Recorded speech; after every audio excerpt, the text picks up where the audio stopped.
जब हम भारत की अपनी संस्कृति में देखते हैं तो माता भूमि पुत्रो हम पृथिव्या, हम पृथ्वी को माँ कहते हैं, आकाश को पिता कहते हैं। सारे प्रकृति के घटकों में जो हमें कुछ शक्ति प्रदान करता है उसमें देवता देवी देखते हैं।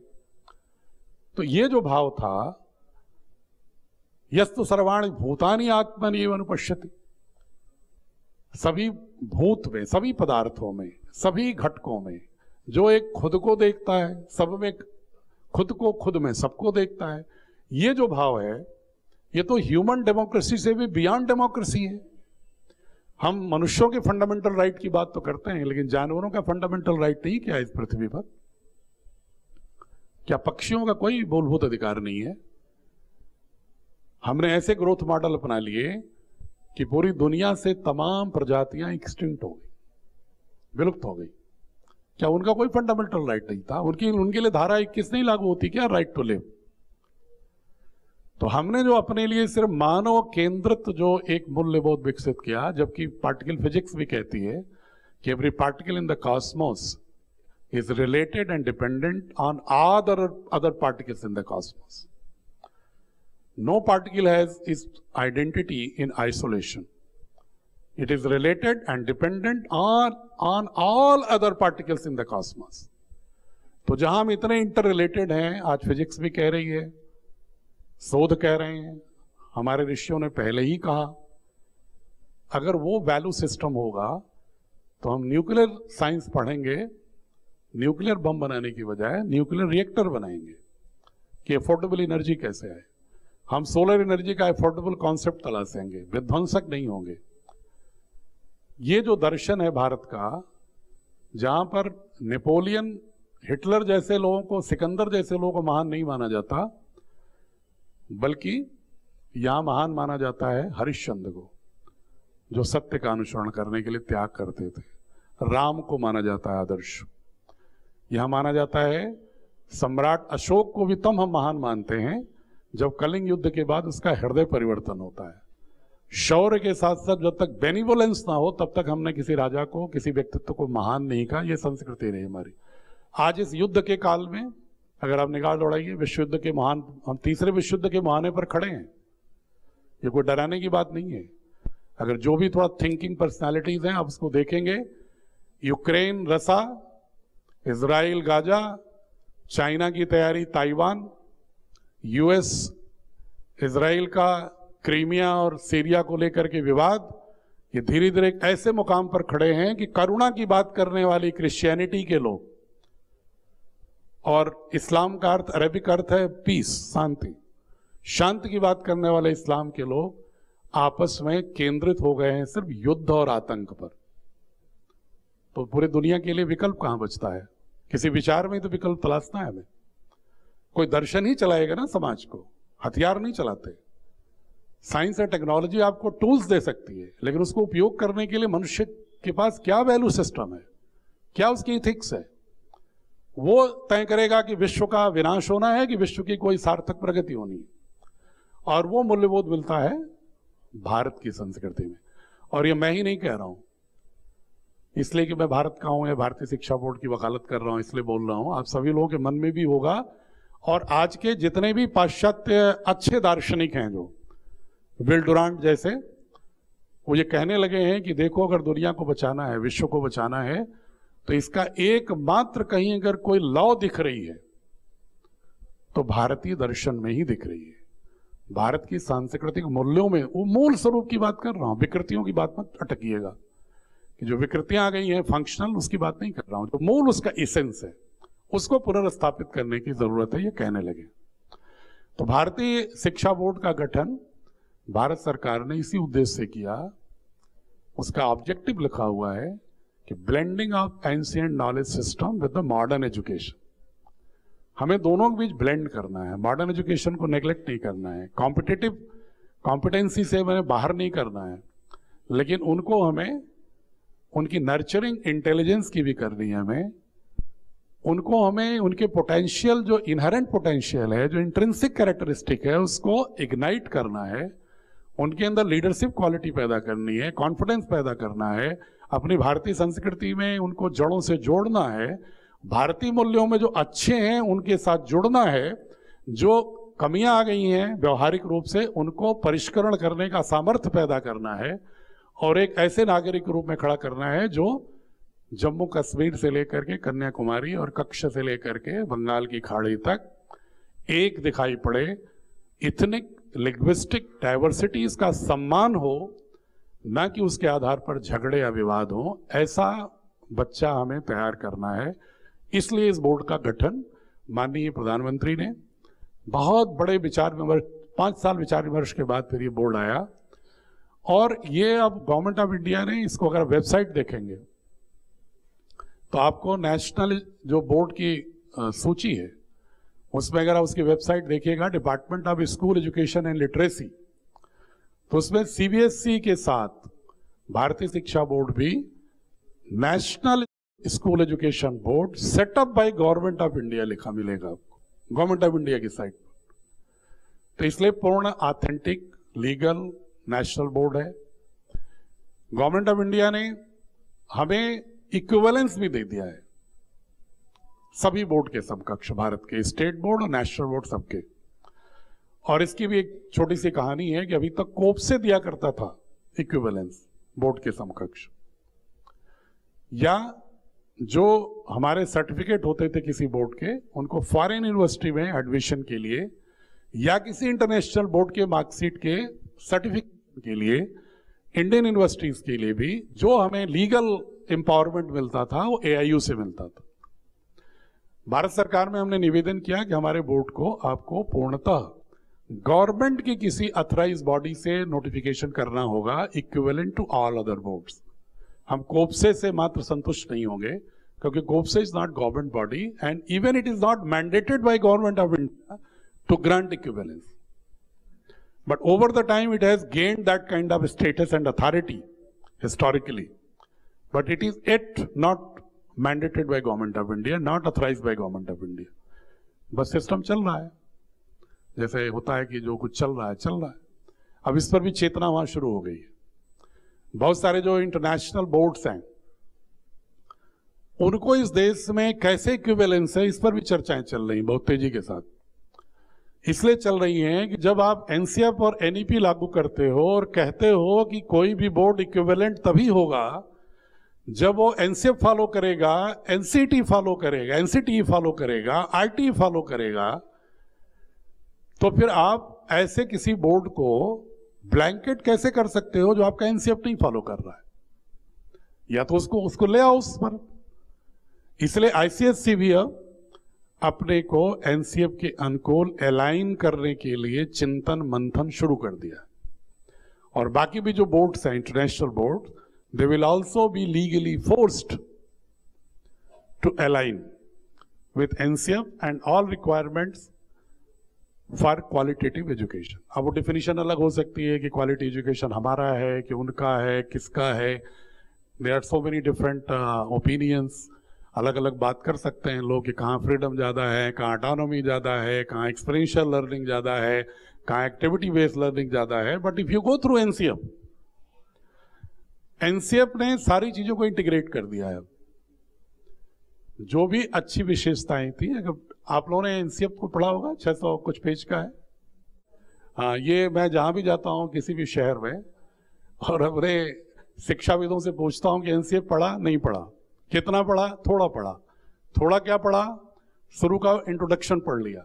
किसी ने कहा कि हमने साइंस के थे तो हमने साइंस एजुकेशन वाला चैप्टर पढ़ लिया। किसी ने कहा कि हमने सोशल साइंस वाला पढ़ लिया। किसी ने कहा हमने आर्ट वाला पढ़ लिया। फॉर्चुनेटली हमने सारे पेजेस को ठीक से पढ़ा है और उसको समझा है, not for only information form but in understanding form. तो I can express creative and critical opinion on each suggestions given in each chapter of the NCF, कि कैसे आया, कैसे इवॉल्व हुआ, उनका activity based learning, experiential learning का मतलब क्या है, आर्ट इंटीग्रेशन का क्या मतलब है, उनके इंडियन रूटेडनेस का क्या मतलब है, वैल्यू इंटीग्रेशन का क्या मतलब है, और कंटेंट सिलेक्शन के लिए क्या सजेशंस हैं, पेडागोजिकल अप्रोच के लिए क्या सजेशंस हैं, और डिफरेंट डोमेन्स के लिए क्या सजेशंस हैं। तो अगर उसको आप पूरा देख लो ना, तब आपको लगेगा कि अगर इसको 100% कोई फॉलो कर ले और अगर सारे बोर्ड फॉलो कर लें तो शायद इस देश में जो हम चिंतन करते हैं कि एजुकेशन सिस्टम हमारा अच्छा होना चाहिए उसमें काफी कुछ प्रतिशत सुधार हो सकता है. Not perfect, there are still many points left out, but at least we can proceed on the right pathway. अगर हम उसको इंटरनलाइज कर लें, सेल्फ एक्चुअलाइजेशन कर लें with the provisions of the NCM and with spirit, in letter and spirit. जैसे आप लोगों में से साइंस एजुकेशन के कौन लोग हैं?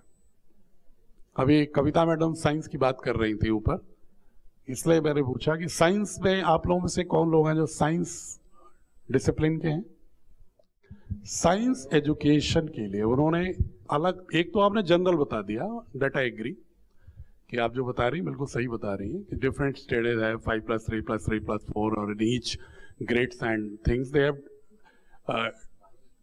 Extensively described. वो तो ठीक है, बट जो साइंस एजुकेशन पर आते हैं चैप्टर पर, तो आप देखोगे तो उसमें लिखा होगा एम्स ऑफ साइंस एजुकेशन, इसके बाद लगा nature of the knowledge of science education, इसके बाद लिखा होगा suggested content for the text book of the science education, फिर लिखा होगा suggested pedagogy for the science education, फिर लिखा होगा suggested mode of assessment for the science education, classified in 6-7 chapters, सब चैप्टर्स. तो उसमें अगर आप पढ़ोगे ना, तो जैसे अभी कविता दीदी हमसे ऊपर कह रही थी ना कि डिफरेंट बोर्ड्स का, मैंने ऐसे पूछा कि डिफरेंट बोर्ड्स में क्या समानताएं असमानताएं हैं, तो उन्होंने कहा कि जो इंटरनेशनल बोर्ड्स हैं और स्पेशली कैम्ब्रिज बोर्ड है या अन्य बोर्ड है, उनको उन्होंने कहा कि इसमें exploring and innovative and creative and critical thinking, इसका समावेश है. आपने कहा तो आपको लगेगा कि जो विशेषताएं आप देख रही हो ना इंटरनेशनल बोर्ड्स में, उससे ज्यादा अब उसमें लिखा हुआ है कि इसको फॉलो करना है. उन्होंने पहली लाइन ही कही कि साइंस एजुकेशन का एम क्या है. पहला एम उन्होंने कहा understanding the scientific knowledge about the natural world. फिर उन्होंने कहा दूसरा क्या होगा, उन्होंने कहा developing the capacities for inquiry and curiosity, inquisitiveness. Third उन्होंने कहा क्या होगा, understanding the evolution of the whole scientific knowledge over the history, not only from 16th or 17th century. You have to search the scientific temperament and scientific analytical endeavor in all kind of ancient wisdom, not only in India, even in other parts also. उन्होंने कहा इसकी भी समझ होनी चाहिए. फिर उन्होंने कहा inter relationship between science and other subjects, how science impacts political governance, how science impacts social structure, how science impacts cultural domain, how science impacts geography. जैसे साइंस ने ज्योग्राफी को बिगाड़ दिया, हमारे क्लाइमेट चेंज होने लगा, हमने गलत उपयोग किया उसका. तो ये बच्चों को समझ विकसित करना होगा कि where science is in the welfare, where science is damaging, how it can be corrected, not only definitions, facts and derivation. अगला उन्होंने कहा कि the relationship between science, technology and society, इसको भी समझना होगा अच्छे से. और उन्होंने कहा कि साइंटिफिक टेम्पर, जो आपके जीवन के लाइफ स्किल के लिए जरूरी है, वैल्यू सिस्टम में, वो डेवलप करना साइंस एजुकेशन का एम है. और अंतिम उन्होंने कहा क्रिएटिविटी, सर्जना करने की क्षमता होनी चाहिए उसके अंदर, समथिंग न्यू क्रिएट करो. बोले जब तक ये 7 एम्स नहीं पूरे होते हैं तो the concept of science education is never fulfilled. और पेडागॉजिकल अप्रोच में उन्होंने कहा hands on, game based also, inquiry based, discovery mode, project mode, demonstration and obviously didactic. ये उन्होंने सारी जितने भी अप्रोचेज हैं उसके अंदर उन्होंने पिरो दिया. उसी तरह लैंग्वेजेस के तो ज्यादा लोग होंगे इसमें, मुझे लग रहा है. मतलब एम्स ऑफ लैंग्वेज क्या है? Language education. किसी लैंग्वेज को पढ़ाने का क्या उद्देश्य है? फटाक से जिससे पूछो तो तुरंत कहेगा LSRW। ठीक, I agree. That's also one of the component of the aims of language education. Communication, okay. और अरे वो तो आ गया उसी में, listening और speaking, reading, writing. LSRW is the basic literacy and the basic origin of why you need the skill of linguistic. Obviously communication skill तो होगा ही, लिटरेसी तो होगा ही। उन्होंने एक शब्द प्रयोग किया है, cultural appreciation. The purpose of language education is cultural appreciation also. अगला उन्होंने कहा है एस्थेटिक्स,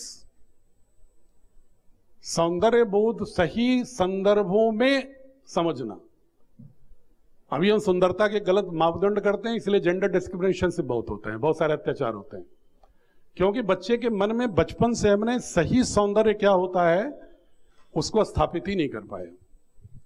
उसके अंदर क्या देख करके उसे लगना चाहिए कि बहुत सुंदर है, जॉय होना चाहिए, आनंद आना चाहिए, आनंद में कोश में जाना चाहिए, वो बात नहीं है। They are focused on only physical structure and some organs. या फूल को सुंदर देखा तो तोड़ लिया, उसको सूंघ करके फेंक दिया। सुंदरता का क्या उपयोग होना चाहिए, क्या सौंदर्य बोध होना चाहिए, नहीं मालूम। तो उन्होंने कहा एस्थेटिक एप्रिशिएशन भी होना चाहिए। बाकी उन्होंने कहा मल्टीलिंगुअलिज्म, एक भाषा सिखा दिया आपने और दूसरी भाषा से कोई रिश्ता ही नहीं कायम कर पा रहा है वो, ना तो ग्रामर के आधार पर, ना सिंटैक्स के आधार पर, ना स्ट्रक्चर के आधार पर, ना तो कम्युनिकेशन के आधार पर, तो एक भाषा का ज्ञाता हो भी गया तो he will be in isolation. और कल्चरल एप्रिशिएशन क्यों होना चाहिए, इसीलिए हम संस्कृत अनिवार्य किए हैं भारत के बच्चों में, कि अपने कल्चर को अप्रिशिएट बच्चा तभी कर पाएगा जब भारत के प्राचीन शास्त्रों ग्रंथों को पढ़ पाएगा। और पढ़ेगा कब, जब उसकी भाषा से उसका तादात्म्य होगा।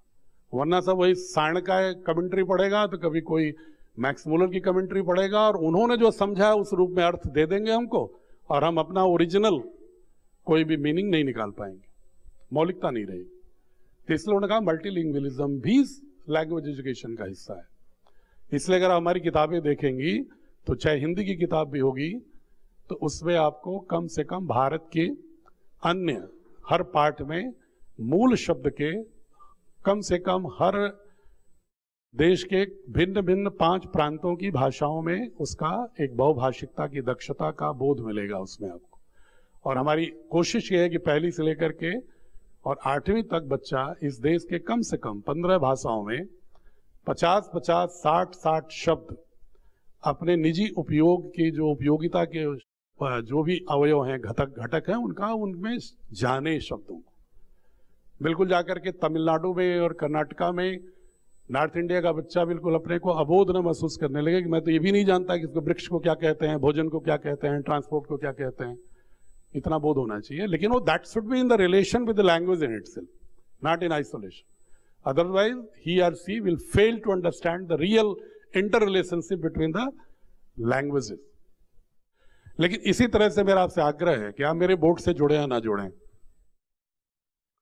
लेकिन कम से कम नेशनल करिकुलम फ्रेमवर्क को जो सोशल साइंस के टीचर्स आपके हैं, सोशल साइंस के लोग हैं, वो एम्स आप सोशल साइंस भी पढ़ लें कि क्या है, साइंस एजुकेशन को साइंस का पढ़ लें, लैंग्वेज वाले लैंग्वेज को पढ़ लें, आर्ट वाले आर्ट को पढ़ लें, इंटरडिसिप्लिनरी का क्या एम्स है उसको पढ़ लें। देश के बहुत विद्वानों ने मिल करके उसको बनाया है और उसमें बहुत सारे इंपोर्ट भी किए गए इंटेलेक्चुअल्स जो भारत के रहने वाले थे लेकिन विदेश में रहते थे, मंजुल भार्गव जैसे, चूँकि उनकी बैठकों में भी मैं कई बार गया हूँ, उनकी जो कमेटीज़ हैं गवर्नमेंट ऑफ इंडिया की, उनके डिस्कशंस में तो बहुत सारे वेरी थॉट प्रोसेस के लोग थे। उसमें कैपिटलिस्ट भी थे, कम्युनिस्ट भी थे, लेफ्ट राइट बोथ थे, और काफ़ी डिस्कशन के बाद उन्होंने कॉमन अप्रोच से बनाया। तो हमारा जो बोर्ड है पूरा लीगल है, इक्विवेलेंस है with all other boards for our inter migration, all admissions in universities, colleges, engineering colleges, all vocational colleges, technical colleges, for employment in government sector, whether it is central government or state, and also eligible for any foreign university admissions, because it has been certified by AIU also after the Government of India's notification. So it suffices all kind of purposes which are required from a school certification. That's a legal board with a certain objective, fulfilling the parameters of NCF, fulfilling the objective of the BSB, blending ancient wisdom with modern education, and parallelly integrating all kind of pedagogical approaches, assessment modes in the textbook itself. If you go through the exercises, as Dr. Kavita ma'am was appreciating, I know in international boards textbook, focus is more on activities and experiential learning. I appreciate that. That positive things also we have integrated in our textbook, blending all other aspirations behind the structure of the BSB. तो ये बात किया था, मैं चाहूँगा जैसा director madam का निर्देश है कि अगर आपकी कोई जिज्ञासा प्रश्न हो हमारे बोर्ड के विषय में या किसी भी इंटेलेक्चुअल नैरेटिव के विषय में या इमोशनल नैरेटिव के विषय में, तो आप हमें पूछ भी सकते हैं, और पूछने से ज़्यादा अगर आप मुझे सुझाव भी देंगे तो वो हमारे बोर्ड के लिए और अच्छे ढंग से परिष्कृत रूप से करने में हम उसको और अधिक बेहतर करने की कोशिश करेंगे और भविष्य में एक और अच्छे विकल्प को देश के सामने प्रस्तुत करने में सफलता मिलेगी. तो इसलिए we need sincere suggestions also, and if any question you are free to ask. Thank you very much. प्रणाम. Thank you very much for that, and my understanding from whatever conversation that has happened is that citizenship, character development comes from the context of what are historical Indian, learning that's happening. So what is the kind of syllabus in the board? Are there any subjects that are different from the regular subjects? Like, is Ayurveda a part of the curriculum of the Bharatiya Shiksha Board? Is there anything like the scientific discoveries or the Vedas? Are the children actually going to study it as a part of the board studies? Okay. So what are the different subjects, or is there anything very different in the board teaching for this grades, all across the grades? देखिए बहुत simple है इसमें कि हमने कहा ना कि we are integrating all three concepts. We will follow the basic blueprint of NCF because the government of India has finalized and directed all boards to align with the spirit of NCF. Whichever board will not align, that will be in danger legally in future. तो है अभी suggestive, लेकिन equivalence के लिए उन्होंने कह दिया कि एनसीएफ एनसीटी फॉलो करना पड़ेगा, अन्यथा हम बोर्ड को धीरे धीरे इक्विवेलेंस खत्म करेंगे ग्रेजुअली स्टूडेंट्स के भविष्य को देखते हुए कि अचानक कोई ऑर्डर करने से कुछ गड़बड़ ना हो जाए. हम लोग अपनी बोर्ड में इसलिए एनसीएफ के ब्लूप्रिंट को वी आर फॉलोइंग टोटलिटी में ब्लूप्रिंट, बट उसके अंदर उस कॉम्पिटेंसी को जो आप एनसीएफ देखोगे तो हर ग्रेड में लिखा है सब्जेक्ट में इस ग्रेड में ये कॉम्पिटेंसी होनी चाहिए. वो कॉम्पिटेंसी हम पूरी modern education, modern science technology, modern thinking processes से देंगे, लेकिन उसी में हर पार्ट में to the extent possible evidence based, fact based हम कुछ अपने एंशिएंट विजडम से ही शुरुआत करके उसको रिलेट करेंगे.